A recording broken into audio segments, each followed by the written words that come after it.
Hey Realtors, it's Austin Smallwood from the SCR Legal Hotline to walk you through some changes that are upcoming to SCR Form 535. This is the Vacation Rental Act addendum.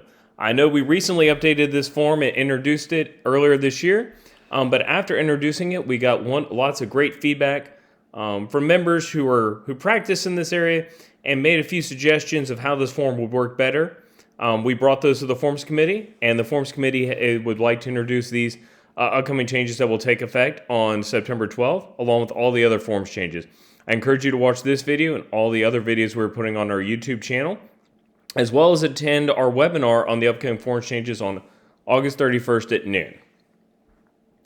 So we still have the main part of this form where we list out where what's in the Vacation Rental Act. Parties are bound by what the Vacation Rental Act says. So really the changes start at the end of the second page and on the third page. So previously we just had that there was a vacation rental management company. We now understand that, hey, some of these properties are self-managed, so that will now also say owner.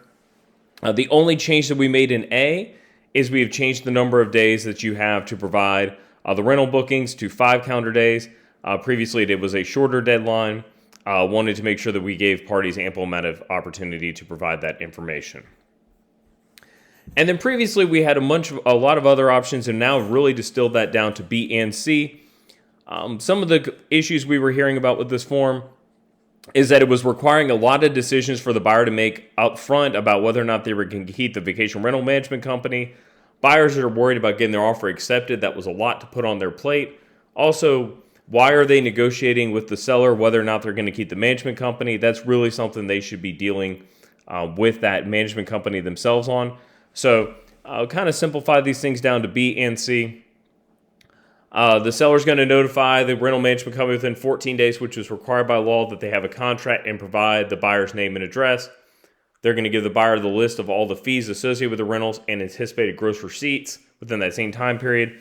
And then if the buyer decides to retain the company, they're going to coordinate with that company directly, and the buyer gives the seller permission to provide their information. So we're not making a decision on this form of whether or not the management company is going to be kept. We're simply saying the two parties are going to work together to try to coordinate that if possible. C, same parts that we've had in there before about giving all the pool passes, amenities, things of that sort. And it added in some language about what if there's keyless entry and it's owned, and that keyless entry lock is owned by the vacation rental management company. And then lastly, we're getting some calls about, hey, this is a unit that had furnishings that were, acceptable to allow so many people to sleep and use the property. But when the property is sold, the seller takes all that, furniture with them. The tenant is still expecting, the renter is still expecting, 8 or 10, a house that can sleep 8 to 10.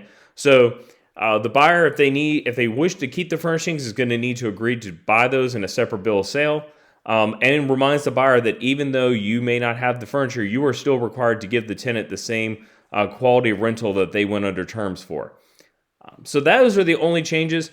Again, this form change does show that if there's something when a form comes out, and you practice and you think it could be working better, or you have any feedback, please do call the hotline, let us know.